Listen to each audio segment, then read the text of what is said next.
Hello नमस्कार दोस्तों, स्वागत है आप लोगों का मेरे यूट्यूब चैनल पर। तो दोस्तों आज आप लोगों के सामने बहुत ही इंटरेस्टिंग और इजी, देखने में आप लोगों को बिल्कुल छोटा सा क्वेश्चन लगेगा, थोड़ा सा लेंथी ये क्वेश्चन जाता है। किस तरीके से हम इसको सॉल्व करेंगे वो हम आज के क्लास में देखते हैं। तो ये जो है हमारे पास नॉमिनेटर और डिनोमिनेटर वाला क्वेश्चन है। यहाँ पे क्या बोला गया है कि एक भिन्न है हमारे पास। हमें पता है कि अगर कोई भी हमारे पास भिन्न होती है उस भिन्न को हम p/q की फॉर्म पे लिखते हैं, है ना। तो एक भिन्न के अंश और हर, ये जो है इसको हम क्या कहेंगे, यहाँ पे इसे कहा जाता है अंश और नीचे को कहा जाता है हर, यानी कि ये नॉमिनेटर है और ये डिनोमिनेटर है। तो यहाँ पर बोला है कि अगर हम यहाँ पर अंश और हर में 3 जोड़ देते हैं तो हमारे पास जो है वो 4/5 हो जाता है। और जब अंश और हर में 2 घटाया जाता है तो 1/2 बन जाता है। तो हमें भिन्न ज्ञात करनी है कि कौन सी भिन्न है। तो देखते हैं इसको जो है वो किस तरीके से सॉल्व किया जाएगा। सबसे पहले मैंने क्या कहा कि आपके पास, हम सबसे पहले मान लेते हैं कि हमारे पास जो है वो कोई भिन्न है। तो वो भिन्न कौन सी है? भिन्न है हमारे पास, मान लीजिए x/y। अब x/y में अगर हम 3 को जोड़ देते हैं, यहाँ भी 3 को जोड़ दिया है, यहाँ भी हमने 3 को जोड़ दिया, तो हमें क्या प्राप्त हो रहा है? 4/5 ये बोला गया है। तो जब इस तरीके से हमारे पास आता है तो हम इसको क्रॉस मल्टीप्लाई करेंगे इधर इधर। तो क्या बन जाएगा हमारे पास? 5 को x से किया 5x, प्लस 5 को 3 से किया तो कितना आ जाएगा? 15। ठीक है। उसके बाद है हमारे पास यहाँ पे 4 को y से किया तो कितना आ जाएगा? 4y, प्लस 4 को 3 से किया तो कितना आ जाएगा? 12। समझ में आ गई होगी आप लोगों को इतनी चीज़ें। तो हमने क्या कहा कि हमें ये चीज़ यहाँ पर मिल गई। तो इसको अब हम किस तरीके से लिख सकते हैं? इक्वल के दूसरी साइड भी लिख सकते हैं ना। यानी कि हम इसको क्या बोलेंगे? 5x plus 15 is equal to 4y plus 12। इस तरीके से लिख सकते हैं हम इस चीज़ को। तो जब हमारे पास यहाँ पे x और y है तो x और y को हम एक तरफ ले जाएंगे। तो ये क्या आ जाएगा? 5x, यहाँ पे प्लस का निशान है यानी कि कोई निशान नहीं, यानी कि प्लस का है तो माइनस दूसरी साइड जाएगा। 4y इज इक्वल टू, इधर का जो हमारे पास है 12, और इधर से जब 15 जाएगा, ये प्लस का है, दूसरी साइड जाएगा तो माइनस का हो जाएगा। तो 5x माइनस 4y है यहाँ पे, और यहाँ पे 12 माइनस 15। तो जब हम 12 में से 15 को माइनस करेंगे, यहाँ पे इक्वेशन बनाने की कोशिश कर रहे हैं हम, तभी हम लास्ट पे आंसर पे पहुँच पाएंगे। तो 12 में से 15 माइनस करेंगे तो कितना आ जाएगा? बड़ी डिजिट के साथ में, यहाँ पे 15 के साथ माइनस है तो यहाँ पे आ जाएगा 3। अभी हम यहाँ पर इक्वेशन हमारे पास एक बनकर आई 5x माइनस 4y। 12 माइनस 15 को हमने सॉल्व कर दिया तो ये है हमारे पास 5x minus 4y is equal to -3। ये हमारे पास जो है वो एक इक्वेशन यहाँ पर बन जाती है। ओके, एक चीज़ जैसे, एक इक्वेशन जैसे हमने यहाँ पे बनाई, सेम ऐसे ही इक्वेशन हम आगे के लिए बनाएंगे जो ये वाला पोर्शन है इसको सॉल्व करते हुए। ठीक है, ये चीज़ आप लोगों को पता चल गई। अब देखते हैं, अब दूसरा बोलता है यहाँ पे कि अगर हम x माइनस वाई है हमारे पास, एक इक्वेशन हमने जो ली थी, उसमें हम क्या कर देते हैं? x/y में अब अंश और हर में 2 घटा देते हैं।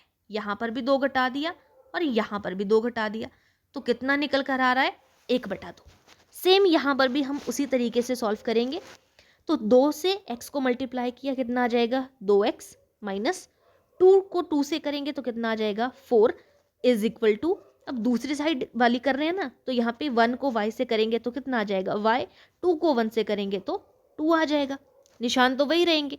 अब यहाँ पर भी हम x और y को एक साइड लेके जाएंगे। 2x, यहाँ पे प्लस का y है, दूसरी साइड माइनस का हो जाएगा।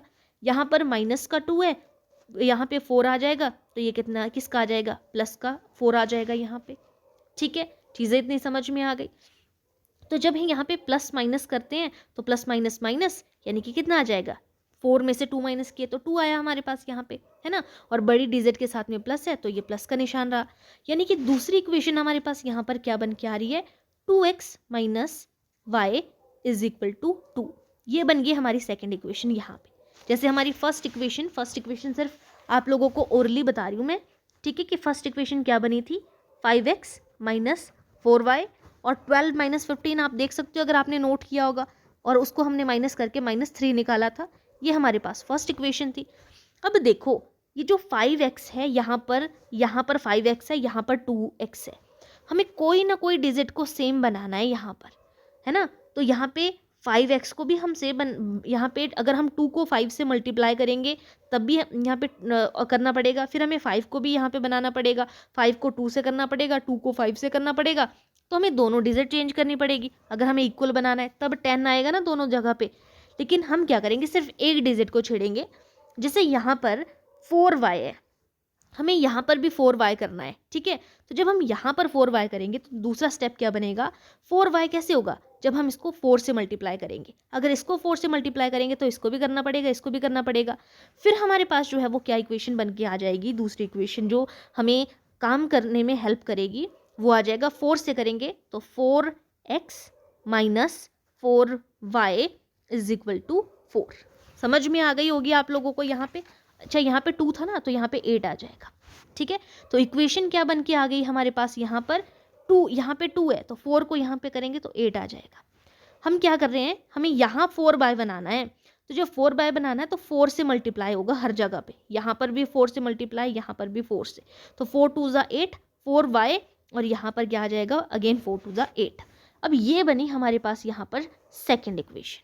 अब हम क्या करेंगे, फर्स्ट इक्वेशन आपके पास ये है, सेकंड इक्वेशन ये है, अब हम इसको माइनस करेंगे यहाँ पे, ठीक है। देखिए फर्स्ट और सेकंड इक्वेशन कैसे हम माइनस करेंगे, तो देखो यहाँ पर आपका जो है वो 5x है, यहाँ पे कोई निशान नहीं है तो यहाँ पे माइनस का लग जाएगा, यहाँ माइनस है तो यहाँ पे प्लस का लग जाएगा, यहाँ प्लस है यहाँ माइनस हो जाएगा। नीचे वाले साइन देखते हैं हम, वो उल्टे हो जाते हैं सिर्फ यहाँ पे।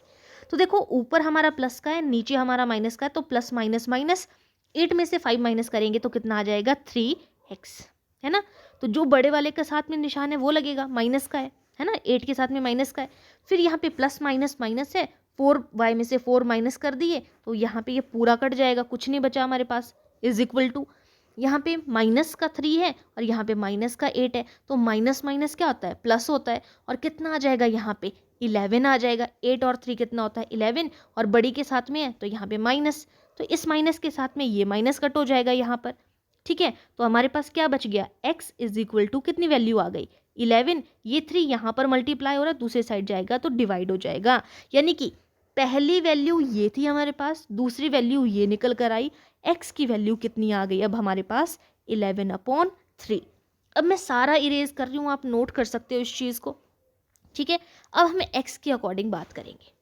तो मैंने क्या कहा यहाँ पर कि x की वैल्यू कितनी आ गई हमारे पास 11/3 निकल कर आ गई, ठीक है। अब हमारे पास जो सेकंड इक्वेशन बनी थी, सेकंड इक्वेशन क्या बनी थी, सेकंड इक्वेशन थी हमारे पास जो पहले वाली थी जब हमने उसको 8 में नहीं किया था। सेकंड इक्वेशन थी हमारे पास 2x minus y is equal to 2। इसको हमने जो है वो फर्स्ट इक्वेशन के बराबर बनाया था, उसको हमने आपस में काटा, जिसकी वजह से हमारी x की वैल्यू 11/3 निकल कर आई। लेकिन ये थी हमारी जो बेसिक इक्वेशन थी। अगर हम समीकरण सेकंड से इस चीज़ को सॉल्व करें तो 2 मल्टीप्लाई x की वैल्यू कितने निकल कर आ गई 11/3 minus y is equal to 2। जब हम इसको मल्टीप्लाई करेंगे तो 11 2 ज़ा कितना हो जाएगा 22/3 minus y is equal to 2। अब y को एक तरफ ले जाएंगे अगर हम यहाँ पे तो y इज इक्वल टू 22/3, और यहाँ पर जो आपके पास ये कितना है यहाँ पर 2 है ना, तो माइनस का 2 आ जाएगा, प्लस का है तो दूसरी साइड जाएगा तो माइनस का आ जाएगा, है ना। तो अब हम इसको सॉल्व करेंगे तो यहाँ पे मान लीजिए कि ये 2/1 है, तो यहाँ पे y इज इक्वल टू हमारे पास एलसीएम कितना निकल कर आ गया 3 और 1 का एलसीएम 3 आएगा, तो यहाँ पर कितना आ जाएगा 3 1 ज़ा कितना होता है 3, तो यानी कि 22 1 ज़ा भी कितना हो जाएगा यहाँ पे, जितने को हम नीचे वाले के साथ में मल्टीप्लाई करेंगे ऊपर भी उतने से करना पड़ेगा, माइनस 1 को कितने से मल्टीप्लाई करेंगे 3 आए 3 से, तो हमें ऊपर 2 को भी कितने से करना पड़ेगा 3 से, तो 3 2 ज़ा कितना हो जाएगा 6।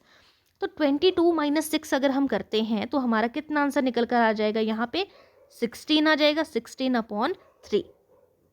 जब ये 16/3 निकल कर आ रहा है यहाँ पे, तो यानी कि अगर हमसे पूछा है कि भिन्न ज्ञात करनी है हमने लास्ट में कि भिन्न क्या है, तो पहली भिन्न x कितने निकल कर आई थी हमारे पास 11/3। अब y कितने निकल कर आई जो दूसरी आई, वो आई हमारे पास यहाँ पर जो है वो 16/3। यानी कि अगर हम बात करें तो यहाँ पे एग्जैक्ट आंसर कितना आ जाएगा, 11/16। 11 इस चीज़ का और 16 आपका इस चीज़ का, ठीक है। दोनों नीचे सेम है तो ये कट जाएंगी अपने आप में ही, ठीक है। 11/3 और 16/3, तो ये यहाँ पे 11/16 हमारा करेक्ट आंसर आ जाएगा। ऑप्शन नंबर 3 यहाँ पर करेक्ट आंसर हो जाएगा। थोड़ा सा लेंथी था, लेकिन अगर आप लोगों को एक बार करना आ गया तो आप स्पीड से इस चीज़ को कर पाओगे। मैंने यहाँ पे आपको डबल डबल टाइम बताया कि इस तरीके से नहीं, इस तरीके से हमने यहाँ पे किया, तो वो चीज़ आप लोग जो है, जब आपकी स्पीड बनेगी आप इजीली चीज़ों को सीख जाओगे। ऐसे ही इंटरेस्टिंग और इम्पॉर्टेंट क्वेश्चन किसी न किसी एग्जाम में पूछे गए क्वेश्चन है ये, तो आपको यहाँ से आइडिया लग जाएगा कि किस तरीके से हमें यहाँ पे इन क्वेश्चन को करना है। तो आज के लिए इतना ही। आप लोगों को डेली 7 से 8 बजे के बीच में मॉर्निंग में ये क्लास आप लोगों को देखने को मिलती है, तो आप चैनल के साथ में बने रहिएगा। जिन्होंने चैनल को सब्सक्राइब नहीं किया है, चैनल को सब्सक्राइब कर दीजिएगा, बेल आइकन को प्रेस कर दीजिएगा, और अगर वीडियो पसंद आती है तो प्लीज़ वीडियो को लाइक कर दीजिएगा। Thank you.